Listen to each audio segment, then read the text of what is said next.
옛날에 한때 유행했던 참새 시리즈가 있습니다.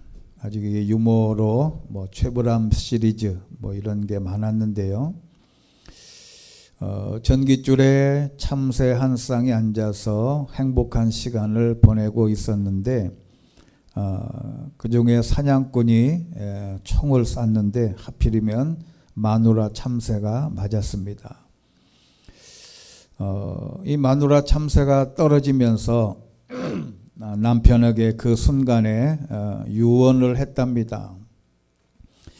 그게 시대마다 다른데요. 1950년대에는 죽으면서 아내 마누라가 남편한테 부디 몸 조심하시오 그러고 죽었답니다. 그리고 60년대에는 먼저 가서 미안하오, 70년대는 내 목까지 살아주오. 이게 점점 더 이상한 쪽으로 발전해서 80년대에는 날 두고 장가가지 마오. 그 다음에 90년대에는 아무리 급해도 내 장사는 치러주고 장가가 드시오 그랬답니다. IMF 때는 이제 세월이 너무 힘들다 보니까 이렇게 했답니다. 혼자서 욕 좀 봐요. 나 먼저 가요. 그런데 요즘에 다시 이 참새 시리즈가 나왔다면 아마도 제가 생각하기에는 이렇게 죽었을 겁니다. 코로나 조심하시오 라고 하고 죽었을 겁니다. 우리가 살아남은 사람이 복이 있습니까? 아니면 이미 죽은 사람이 복이 있나요? 요즘에는 어떻게 보면 살아남은 사람이 힘든 세상이 아닌가 싶습니다. 이미 가는 사람이 나 먼저 갑니다. 그런 세상이 되었다는 이야기인데요. 산다는 것이 그리 자랑스럽지도 않고 요행히 살아있다는 것이 그 복도 아닙니다. 어쩌면 이제 남은 생을 산다는 것이 참 모두가 다 난감하게 됐습니다. 인간은 어차피 시작이 있고 끝이 있습니다. 시작하는 시간이 있는가 하면 끝내야 할 시간이 있다는 거예요. 그것을 몰라서는 안 되는 것입니다. 70세가 넘어서 목사였던 딸이 병들어서 고통 중에 하나님을 만나고 또 세례를 받아 기독교인이 된 이화여자대학교의 교수였던 이어령 박사님이 있습니다. 이분이 올해 88세인데 이분이 이 세상에 존재하는 모든 암 중에 최고로 고통스럽다는 췌장암으로 이제 길어야 3개월 정도 남았답니다. 근데 이분은 나이가 들어서 또 수술도 하지 않고 자기는 그냥 죽기로 작정을 했답니다. 그래서 지난해 29일에 영정사진을 찍었다고 합니다. 그가 어제 일간신문에 이런 대담이 실린 것을 제가 읽었습니다. 암투병 중인 노 학자가 마루에 쪼그려 앉아서 발톱을 깎다가 눈물 한 방울을 툭 떠뜨렸다. 멍들고 이지러져 다 사라지다시피 한 새끼 발톱, 그 가여운 발가락을 보고 있자니 회한이 밀려왔다. 이 무겁고 미련한 몸뚱이를 짊어지고 80년을 달려오느라 네가 얼마나 힘들었겠냐. 나는 왜 이제야 너의 존재를 발견한 것이냐. 80세가 넘어서 자기 발톱을 깎다가 발톱을 자르다가 아마 이 노 학자가 그 새끼발가락을 그제야 본 것 같아요. 그가 인생을 살면서 분석하고 철학하고 인생을 사람들을 가르치고 많은 이들에게 영향력을 끼치었지만은 자신을 볼 수 있는 기회가 없었던 것 같아요. 드디어 그 발톱 하나 보면서 나는 이제야 너의 존재를 왜 발견하게 된 것이냐. 햇볕 내리쬐던 가을날 노인은 집들하게 날아든 참새를 보았다. 어릴 적 동네 개구쟁이들과 쇠꼬챙이로 꿰어 구워 먹던 참새였다. 이 작은 생명을 한 폭에 날아다니는 수묵화도 같은 저 어여쁜 새를 뜨거운 불에 구워 먹었다니. 죽음 앞에 서야 깨닫고 배우는 것이 있습니다. 이런 자세로 처음부터 청년 때부터 살았다면 얼마나 좋았을까. 하루하루 산다는 것은 그렇게 쉽지 않은 것인데 그 삶과 죽음의 경계선에 있어야 보이는 것들이 있습니다. 오늘 우리는 2020년을 마무리하고 새해를 출발하는 지점에 서 있습니다. 새해가 되었다고 만사가 그냥 형통하는 것은 아닙니다. 올 한 해 작년처럼 쉽지 않은 삶을 살아갈 수도 있습니다. 마치 430년 동안 애굽에 종살이하던 이스라엘 백성들이 해방되어 고국으로 돌아가는 길에 바란 광야의 가데스라는 곳에 이르렀습니다. 이 가데스라고 하는 단어는 카도시가 거룩하다 또는 카데스가 거룩한 곳이라는 뜻이에요. 광야를 유랑한 이스라엘 사람들이 잠시 머물렀던 곳인데 바로 그 카데스에서 이스라엘 백성들의 역사상 가장 큰 실수를 하게 됩니다. 역사 이래로 이스라엘이 존재하던 역사 이래로 가장 큰 실수를 하게 됩니다. 거룩한 곳에서 가장 거룩하지 않는 사건이 벌어진 거예요. 거룩한 곳에서 가장 거룩하지 않는 사건이 벌어진 것이 그날 카데스에서만이 아니고 오늘날 교회와 가정과 우리의 삶의 곳곳에서 벌어지는 사건일 수도 있습니다. 그 미지의 세계 가나안을 앞에 두고 두 종류의 사람들이 서 있습니다. 여러분, 세상에는 두 종류의 사람들만 있어요. 천국 갈 사람들, 지옥 갈 사람들. 또 오늘 남자와 여자처럼 또는 오늘의 성경에는 딱 사람을 두 종류로 확 갈라놓습니다. 하나는 하나님의 말씀대로 하나님의 눈으로 하나님의 믿음으로 사느냐, 아니면 자기 힘으로 사느냐, 요 두 종류의 사람만 있습니다. 한 종류의 사람은 믿음의 눈을 가진 자요, 다른 한 종류의 사람은 하나님 없는 눈으로 바라보는 자들이 두 종류로 나뉩니다. 이 두 종류의 사람이 주는 차이점이 과연 뭘까? 오늘 성경에서 극명하게 나뉘어 있습니다. 이스라엘 백성들이 카데스에서 가장 거룩한 장소에서 가장 거룩하지 않는 사건을 맞닥뜨린 것은 이스라엘 백성들이 정탐꾼을 파송한 사건 때문에 그렇습니다. 자, 그러면 가나안 정탐을 하자, 이 아이디어가 어디서 나왔을까? 여러분, 이게 핵심의 비밀이에요. 그냥 하나님이 약속한 가나안으로 가면 되는데 우리가 가기 전에 가나안을 미리 한번 정탐을 해보자. 이 아이디어가 어디서 나왔을까? 여러분, 성경에 보면 주보의 성경 구절을 제가 메모해 놨는데 거기 보면 첫 번째 성경 구절이 있습니다. 신명기 1장 22절 보면 그러자 너희 모두는 내게 와서 말했다. 정탐꾼을 아모리 땅에 먼저 보내 우리가 어떤 길을 택할지 우리가 갈 그 성들이 어떤지 보고 돌아오게 합시다. 이게 이스라엘 백성들의 아이디어였어요. 자, 우리가 가나안 가기 전에 미리 한번 정탐꾼을 보내서 한번 그곳을 한번 살펴보자. 이게 무슨 얘기냐면 하나님을 못 믿겠다는 거예요. 하나님의 약속이 자기들의 의견과 맞지 않았어요. 그래서 비로소 민수기 13장 1절에 두 번째 성경 구절 이렇게 말합니다. 여호와께서 모세에게 말씀하셨습니다. 사람들을 보내어 내가 이스라엘 백성들에게 줄 가나안 땅을 살펴보게 하여라. 각 지파에서 지도자를 한 사람씩 보내라.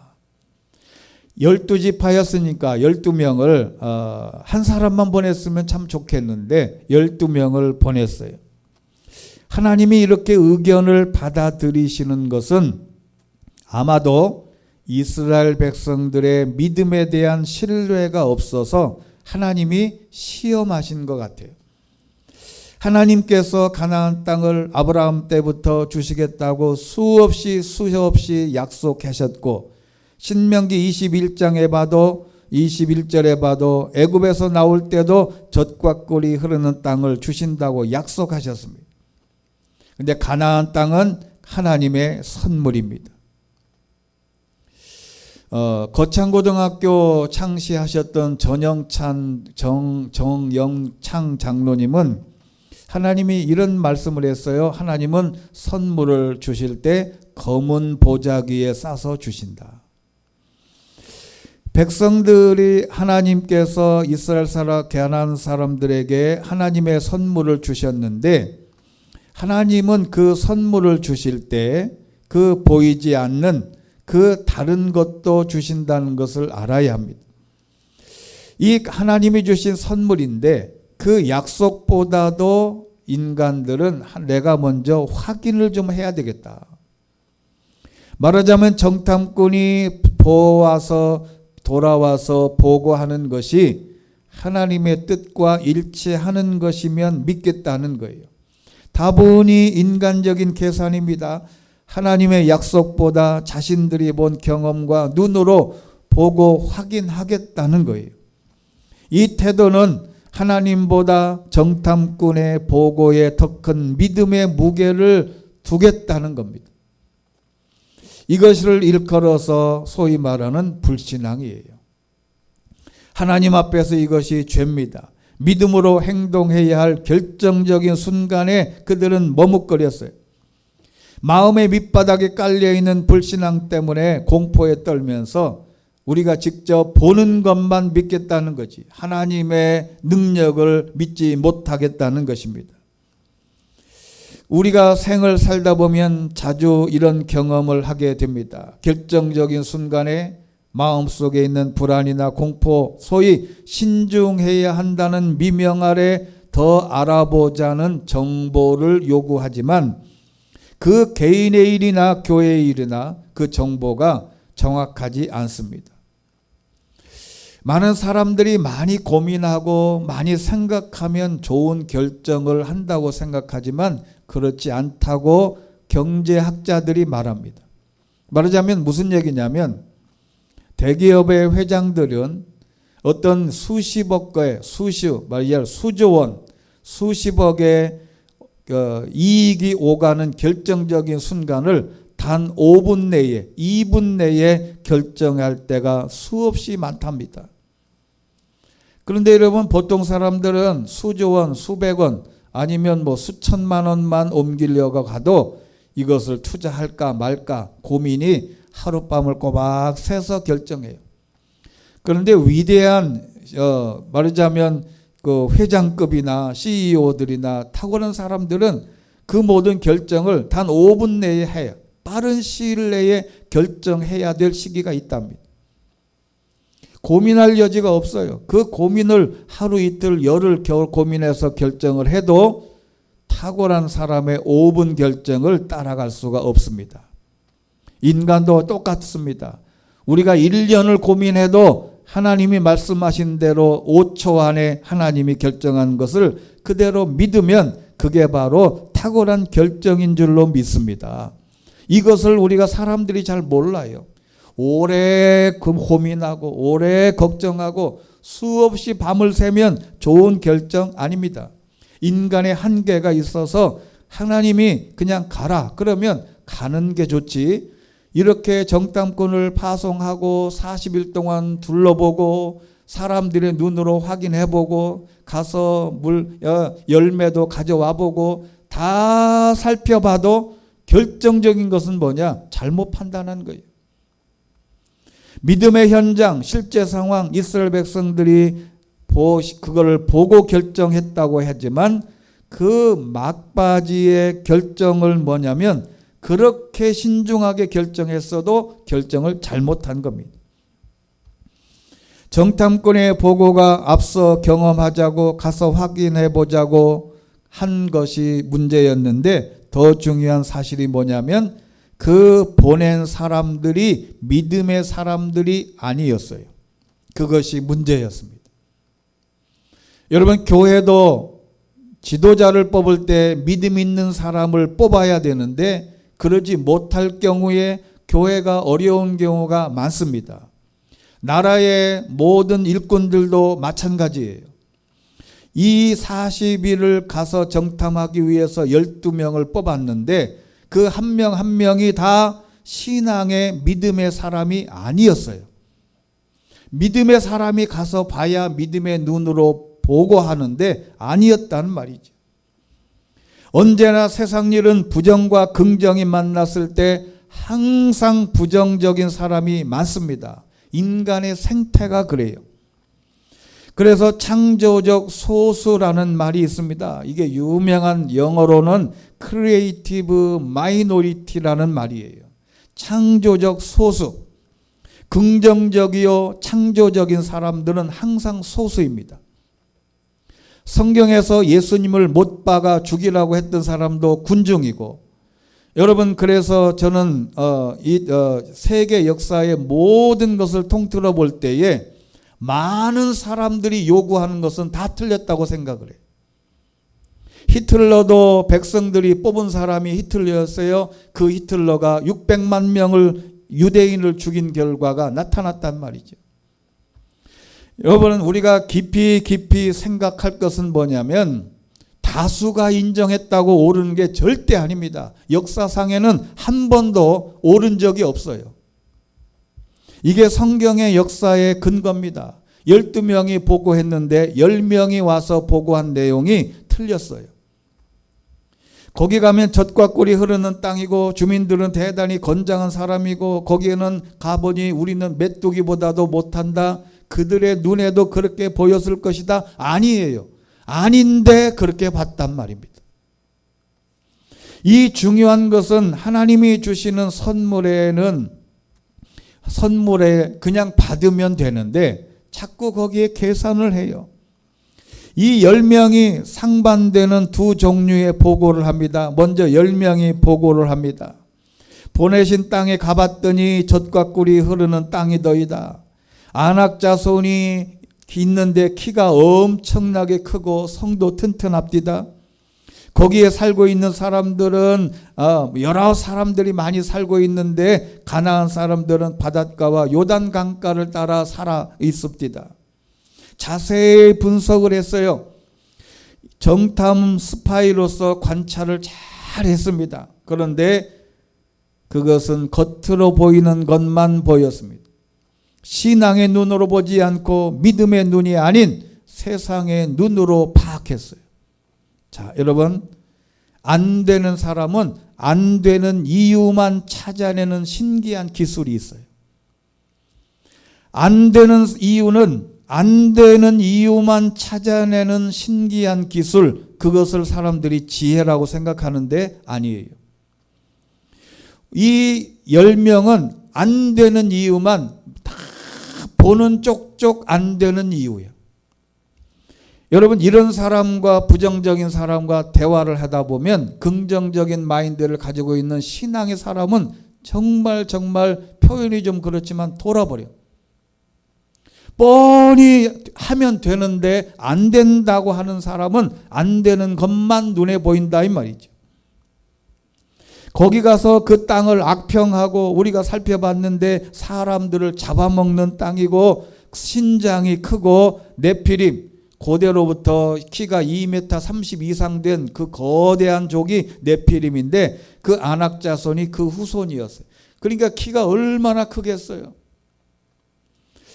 제가 미국에서 지난번에 시카고 가서 2주 동안 있다가 잠시 있었는데요. 국내에 딱 도착하자마자 첫 느낌이 뭐냐면 한국 사람들이 너무 작아요. 제가 몽골에 있다가 한국에 오니까 한국 사람들이 커.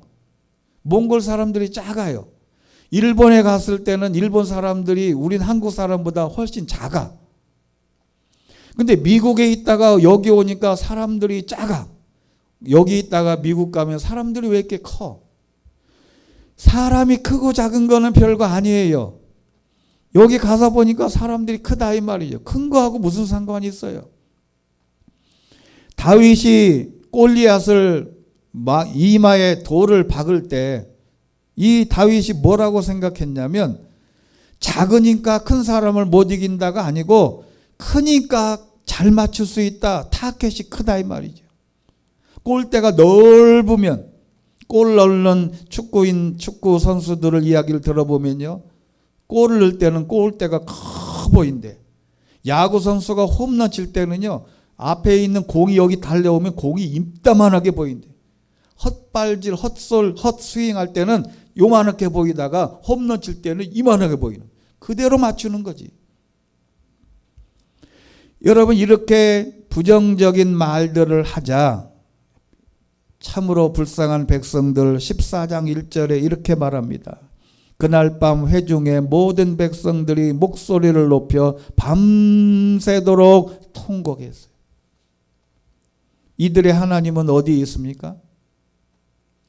홍해를 갈라지는 장면을 보고도 430년 동안 그 억압과 노예와 그 노동과 그 험한 세월을 보내서 애굽에서 나와 그대로 춤추면서 이 광야에서 살았던 이 사람들이 그 능력 많은 하나님을 어디서 어떻게 느꼈는지 모르지만 그 하나님은 어디 있냐 이 말이죠. 여러분 신앙인들도 신앙생활하다가 어려운 일을 당하면 그냥 주저앉아서 울고 불고 또 인생을 한탄하고 이제까지 믿던 하나님은 어디 있냐 이거. 이제까지 기도했던 그 하나님은 어디 있고 우리가 예배했던 그 하나님은 어디 있냐 이 말이죠. 통곡은 하나님의 부재의 표현일 수밖에 없습니다. 하나님이 계신데도 하나님은 까맣게 잊어버리고 사람이 두려워요. 상황이 무섭습니다. 혹시 2021년에 통곡할 일이 생기거든 이 말씀을 반드시 기억해야 합니다. 울 일이 아니에요. 하나님의 능력이 있음을 꼭 기억해야 됩니다. 그 현장에서 내가 왜 이제까지 하나님을 믿었는지를 생각해 볼 필요가 있습니다. 밤새도록 기도해도 모자랄 판에 밤새도록 통곡했습니다. 밤새도록 통곡한다고 해답이 옵니까? 밤새도록 통곡하고 2절 보면 백성들이 모세와 아론에게 불평했어요. 우리가 이집트에서 죽었거나 이 광야에서 죽었더라면 좋았을 텐데 예, 여기까지 데려와서 칼에 쓰러지게 하는 겁니까? 아내와 자식들은 다 사로잡힐 겁니다. 그냥 이집트로 돌아가는 것이 낫지 않겠습니까? 우리끼리 지도자를 뽑아서 돌아가자. 포기하자고 말합니다. 여러분 어느 집에 초등학교 2학년, 4학년 남자애들을 키우는 주부가 어느 도자기 만드는 곳에 체험을 갔답니다. 그래서 이제 도자기를 접시를 딱 만들어 가지고 접시에다가 이제 문구를 좀 쓰자. 그러고 나서 이제 엄마가 잠시 자리를 비웠는데 이제 초등학교 2학년, 4학년짜리가 거기다가 문구를 썼는데 돌아와서 보니까 기가 찬 문구를 썼어요. 뭐라고 썼냐면 초등학교 2학년은 이렇게 썼답니다. 포기하면 마음이 편하다. 포기하면 마음이 편하다. 진리 같죠? 포기하면 마음이 편합니까? 그냥 편하면 끝인데 거기 아니에요.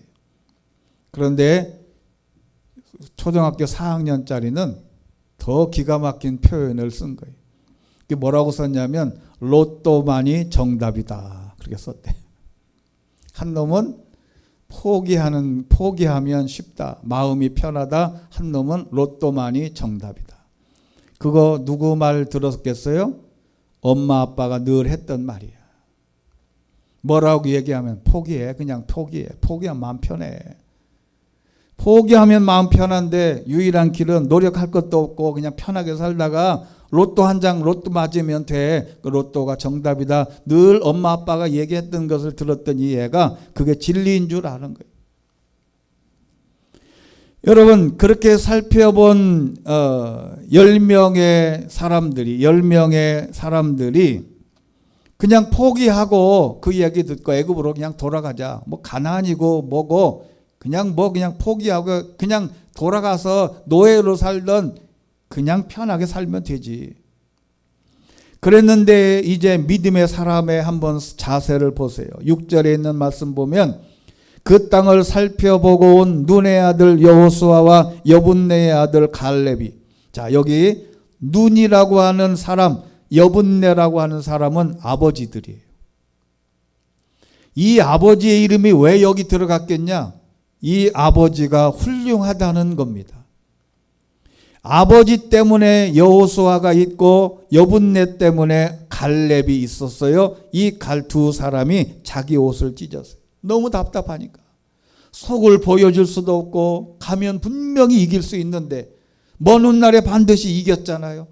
믿음의 눈으로 보면 저거 아무것도 아닌데 저거 그냥 가면 되는데 이 말 듣고 백성들이 통곡하는 것을 보고 얼마나 답답했으면 자기 옷을 찢고 가 살펴보고 보니 좋은 일이다. 가서 할 수 있다. 이거는 젖과 꿀이 흐르는 땅, 그 땅을 우리에게 하나님이 주실 거다. 이 여호수아와 갈렙이 이렇게 목청을 높여서 소리를 낸 것입니다. 거기 놀라운 해석이 있지요. 8절입니다. 이 해석의 해답입니다. 여호와께서 우리를 기뻐하신다면 우리를 그 땅 곧 젖과 꿀이 흐르는 땅으로 이끄시고 그 땅을 우리에게 주실 것입니다. 할렐루야. 여러분, 하나님이 기뻐하신다면 우리의 목적은 뭐냐면 하나님이 기뻐하시는 일만 하면 하나님이 그 땅을 반드시 주실 것이라고 하는 확신이에요. 이게 놀라운 해석입니다. 하나님이 우리를 기뻐하시기만 하면, 하나님의 마음에 들면, 하나님께 우리가 간절히 기도하고 하나님의 마음에만 들면 모든 것이 가능하다. 제발 여호와께 반역하지 마라. 9절 말씀 보면 그 땅 사람을 두려워하지 마라. 왜 사람을 두려워하냐? 하나님을 두려워하자. 그들은 우리의 밥이다. 그들의 보호자는 그들을 떠났고 우리는 여호와는 우리와 함께 계십니다. 그들을 두려워하지 말라. 이 여호수아와 갈렙이 자기 옷을 찢으며 이렇게 이야기를 한 것입니다. 그때 온 회중이 이상한 히스테리적 반응을 보입니다. 하나님의 사람들 소수의 의견에는요, 이상한 반응을 하는 체질이 인간이에요. 10절 보면 온 회중이 그들을 돌로 치려 했다. 자, 여러분, 여호수아와 갈렙, 하나님의 말씀, 긍정적인 말을 하는 사람, 하나님의 능력을 이야기하는 사람, 믿음으로 역사를 창조하려는 백성들에게 말하는 사람을 돌로 치려고 하는 것이죠. 무서운 이야기입니다. 사실 시대가 악해져서요, 하나님의 역사를, 하나님의 기적을, 하나님의 일을, 가능성을 이야기하면 돌로 치려는 세상이 지금도 그렇습니다. 지금도 올바른 얘기를 하는 사람은 돌로 치려는 세상이에요. 더군다나 하나님의 말씀을, 하나님의 능력을 이야기하는데 백성들이 돌로 치려 했어요. 그런데 그때 놀라운 일이 벌어집니다. 여호와의 영광이 회막에 있는 온 이스라엘 백성에게 나타났습니다. 하나님의 역사, 기적, 능력을 말하는 사람을 해치려는 순간에 하나님이 나타나셨어요. 하나님이 보호하신다는 것입니다. 하나님의 역사를, 기적을 말하는 사람은 하나님이 보호하시는 놀라운 역사입니다. 결국 믿음이라는 것은 하나님의 약속을 근거로 해서 모든 해석을, 문제를 해석하고 분석하고 결론을 내리게 합니다. 이제 2021년을 정복할 수 있는 믿음의 눈을 가지고 한 해를 시작해야 하는데, 그리고 씻을 수 없는 하나님의 벌칙이 믿음의 눈을 가지지 못하고 원망하고 불평했던 사람들에게 이렇게 말합니다. 세 번째 성경 구절, 민수기 14장 28절입니다. 이 말씀은 제가 수없이 여러분에게 드렸던 말씀인데요. 그러니 그들에게 말해라. 여호와께서 말씀하신다. 내가 살아있는 한 내가 너희들에게 들은 그대로 너희에게 해줄 거다. 즉 너희들이 말하는 대로 내가 해준다. 여러분, 이 말씀을 확실히 믿게 되시기를 주의 이름으로 축원합니다. 내가 말하는 대로 될 거다. 니들이 지금 말하는 대로 내가 해주겠다. 뭐 불평 있냐 이 말이죠. 여러분, 이 하나님이 너무 내게 불평한 너희들 가운데 20세 이상 모든 등록된 사람은 하나도 빠짐없이 이 광야에서 시체가 되어 쓰러지게 될 거다. 여분네의 아들 갈렙과 눈의 아들 여호수아를 빼고는 너희 가운데 그 누구도 내가 너희에게 주어 살게 하겠다고 맹세한 그 땅으로 들어갈 수 없을 거다. 14장 34절, 너희가 그 땅을 살펴본 40일을 각 하루를 1년으로 쳐서 40년 동안 너희의 죄를 짊어질 것이며 너희는 나를 실망시킨 것이 어떤 결과를 가져오는지 알게 될 것이다. 이 두 절을 요약하면 무슨 말이냐면, 10명의 이야기를 듣고 원망하고 통곡하고 돌을 들었던 백성들은 모두 40년간 광야에서 생고생을 하고 가나안 땅은 들어가지 못하고 광야에서 생을 마칠 것이다. 엄청난 후유증을 하나님이 예고하신 것이죠. 믿음 없음에 대한 혹독한 대가입니다. 세월은 세월대로 다 허비하고 결국 얻은 것은 없고 광야에서 생고생하다가 그 꿈에 그리던 가나안 땅에 들어가지 못하는 결과를 낳았습니다. 2021년을 일하는 시간의 선물을 우리에게 주셨는데, 믿음으로 2021년을 감당할 거냐, 아니면 10명의 이야기를 듣고 통곡하며 살다가 아무것도 못하고 세월만 보내게 될 거냐. 여러분, 우리는 믿음으로 다시 도전할 수 있는, 승리할 수 있는 기회를 주신 줄로 믿습니다. 시간은 한 해를 다시 주셨다는 것은 너무너무 행복하고 귀한 거예요. 나이가 들어갈수록 한 해 한 해가 하나님이 나에게 주어진 이 마지막 시간들을 하나님께 예배하며 어떻게 자녀들에게 또는 믿음으로 승리할 것인지를 고민해야 봐야 합니다. 제가 이번 주에 보낸 문자를 여러 사람들이 은혜를 받았다고 문자가 많이 쇄도했습니다.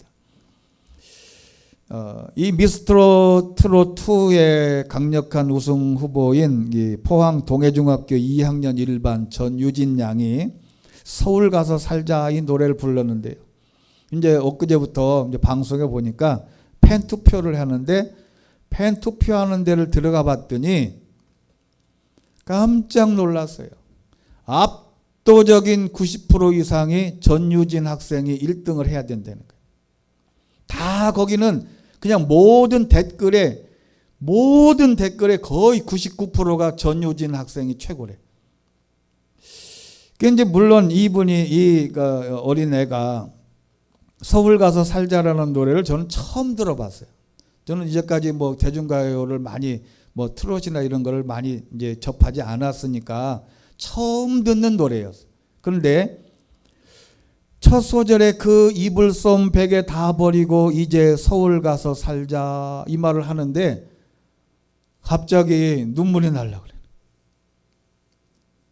여러분, 담임 목사도요, 55세가 지원할 수 있는 연령이 55세까지입니다. 모든 교회 담임 목사 지원이.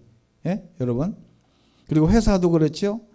그 연령 딱 고기가 있어요. 그거 넘으면 안 돼. 못해. 그런데 그거 다 버리고 우리가 서울 가서 살자 이러는데 어떻게 들리냐면 서울 가서 다시 시작할 수 있다면 좋겠다. 나에게는 이런 기회가 있다면 어떻게 하지?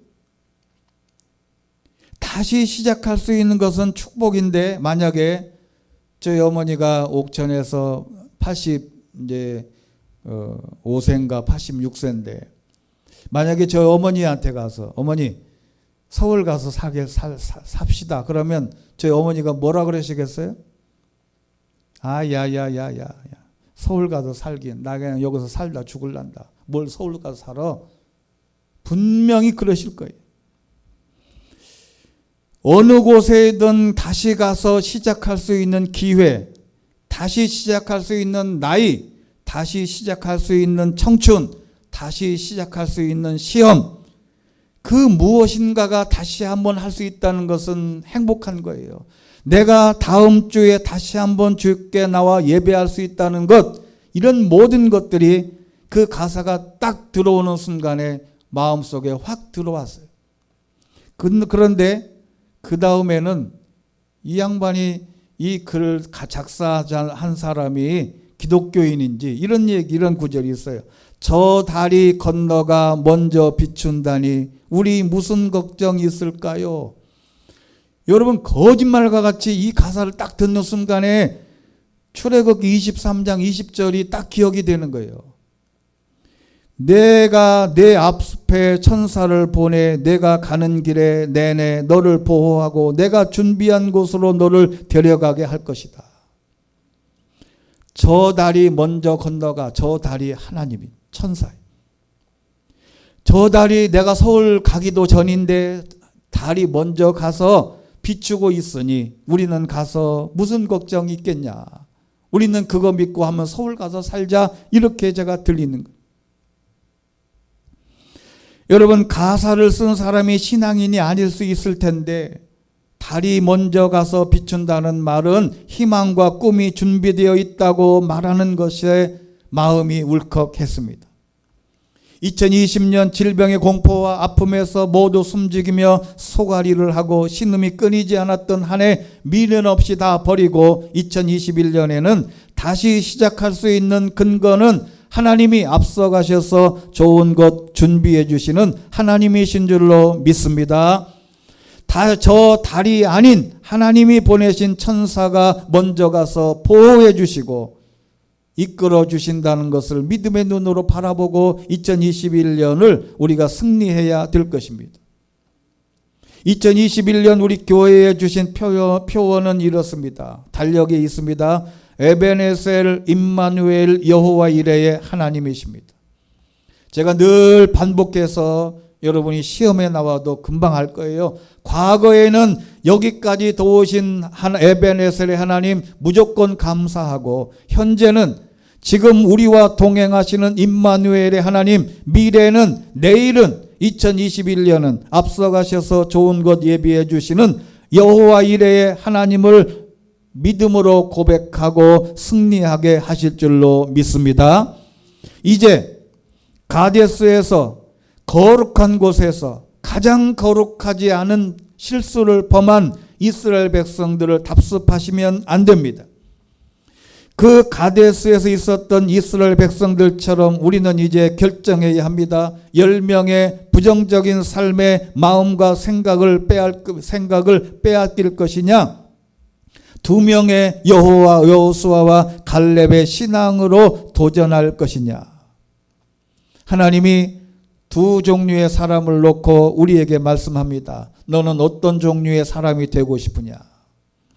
오늘 2021년 시작하는 시간 허비하지 말고 믿음으로 두려워하지 말고 전진하고 앞서가셔서 좋은 것 예비하시는 여호와 이레 하나님을 나의 하나님으로 고백하셔서 올 한 해도 믿음으로 승리할 수 있게 되기를 주의 이름으로 축원합니다. 전능하시고 자비로우신 하나님 아버지, 오늘도 우리가 믿음으로 승리하기를 원합니다. 하나님이 나와 동행하시고 나와 함께 하시면 2021년도 반드시 승리할 줄로 믿사오니 이 두 명의 여호수아와 갈렙의 그 신앙의 전통을 이어받아 믿음의 사람으로 하나님 앞에 승리할 수 있는 저희들 되게 하여 주시옵소서. 예수 그리스도 이름으로 기도하옵나이다. 아멘.